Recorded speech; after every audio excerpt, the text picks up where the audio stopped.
Колко мляко дават овцете? Черните или белите? Черните. По 2 литра. А белите? И те по 2. А защо питате? Черните ли, белите ли? Защото черните са мои. А белите? И те са мои. Че може ли да се гледат снимки на голи жени? Разбира се, че може. А порно може ли да се гледа? Може, що да не може. А какво не може да се гледа? Не може да се гледа как заваряват. Добър ден, старши инспектор Георгиев. Провеждаме акция Зима. Да, ама вие лятото пак взимахте. Кои са Кирил и Методий? Кирил и Методий са двама братя-близнаци, единият от които е кръгъл сирак. Кой е Бай Марко? Бай Марко бил генералният спонсор на Априлското въстание. Вашата декларация казва, че сте заработили 20 000, а сте изхарчили поне 200 000. Какво означава това? Какво означава ли? Че не мога да свържа двата края. Това означава. Как така твоите служители никога не закъсняват? Много просто. При мен работят 50 души, а местата за паркиране са само 20. Ето пак някакъв го излъгали и дал пари на измамници. Да бе, мен никой не може да ме вратна така. Да? Да, така ли? Чакай малко. Какво правиш? Хвърлям тук едни 10 000 лева, обадиха се, че били фалшиви и от БНБ ще ми ги сменят. Колко овце имате? Зависи от гледната точка. Как така? Ами ако ги броя сутрин 30, ако ги броя вечер заспивам на 15-та, а ако броя след ракия безкрайност. Какво стана, бе? Що се държи за ръката? Удрях в покалника и си ударих палеца. Знаеш ли как трябва да държиш чука, за да не си удариш палец? Как? С двете ръце. Продължават спасителните работи на мястото на аварията на двуместния Делта Планер, който се разби в градското гробище. Спасителите успяха да извадят телата на 650 пострадали. Началникът на бригадата не изключва вероятността по-нататъчните разкопки да доведат до намиране на нови жертви на катастрофата. Женен ли сте? Да. За кого? За жена. То е ясно, че е за жена... Защо да е ясно? Сестра ми, например, е женена за мъж.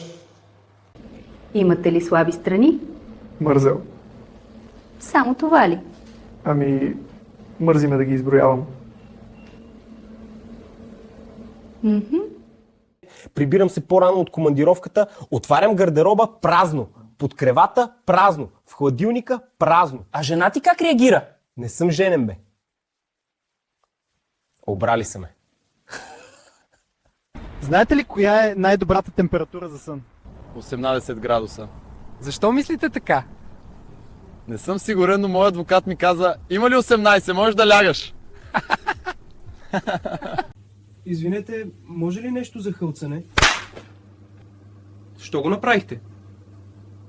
Вече не хълцате, нали? Аз и преди не хълцах.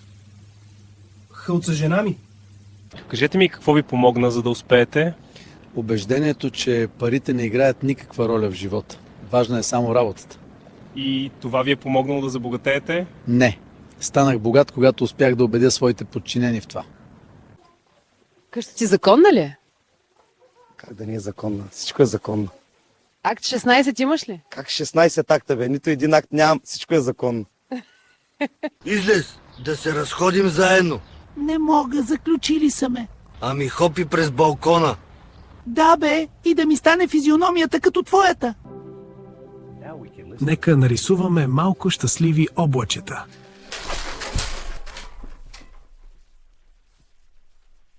Макет ти мръсна котка! Малък скъпаняк, изчезвай от тук! Ако вдигнеш тази щанга от 200 кила, печелиш чисто нов iPhone. Да.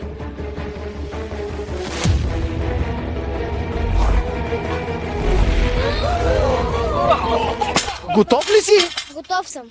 Абе, това вярно ли е? Не. Още искаме да се разберем! Още ли искате? Да. А сега? Да. Още дълго ли ще правите така?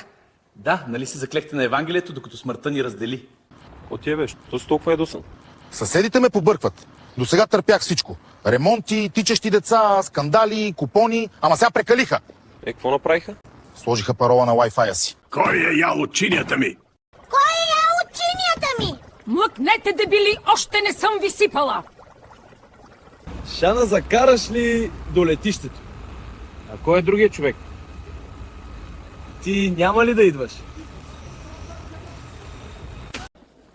Имам две новини. Хубава и лоша. Първо, хубавата. Спазарихме се на 10 заповеди. Сега лошата. Прелюбодеянието остава. Обичам ги с големи задници.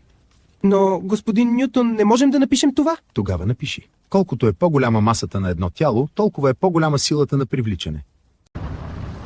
Друже, цветята таксуват ли се отделно? Цветя не се таксуват. Ружо, качвай се, за тези пари не искат. Добър ден. Какво е вашето мнение за икономическата ситуация в страната? Може да псувам? Ами не, ние сме в ефир. Тогава няма какво да кажа. Трябва да ти призная нещо. Снощи спах с майка ти. Правим го от години. Писна ми! Пиян си! Татко, прибирай се вкъщи! Иванчо, кажи едно изречение с думите, вероятно и защото. Баба взе вестника и отиде към външната тоалетна. Вероятно ще сере, защото не може да чете.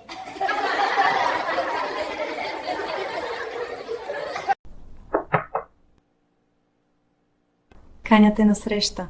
Добре, само да се оправя. Кой беше? Любовницата, дето я зарязах заради теб, ме кани на среща. И ти ще отидеш, така ли? Нямам избор. Тя ми носи картичка. Докторе, имам голема проблема. Какъв ти е проблема, бе, Ташунко? От 3 дни човето нищо не яде. Нито хлеб, нито сирене, нито месо, нито риба, нито салам. Защо така? Защото нямам пари. Защо овцете блеят? Защото ние мълчим. Това мъдрост ли беше? Не знам, аз само превеждам от Б. Това само преди година той постъпи при нас като момче за всичко. 2 месеца по-късно стана шеф на екип, след още 2 шеф на отдел. Показа изключителни качества и го включихме в управителния съвет, а днес вече е първи вице-президент. Какво ще кажеш? Мерси, тате. Господине, знаете ли колко бързо карахте? Приятелю, скоростта е относително понятие.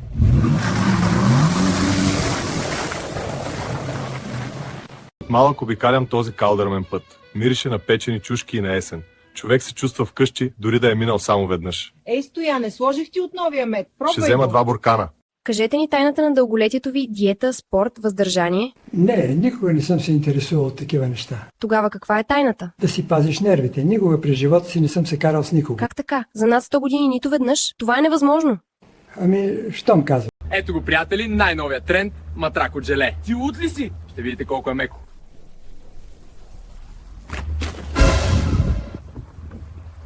Мисля, че счупих крака.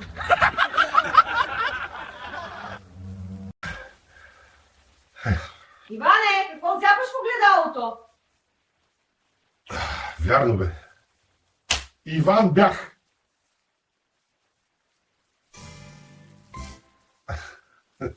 Днес ще видя какво ще стане, ако сложа яйце в микровълнова.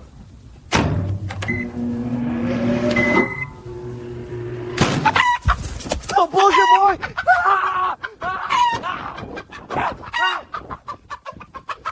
Как беше да работите като механик, когато бяхте млад?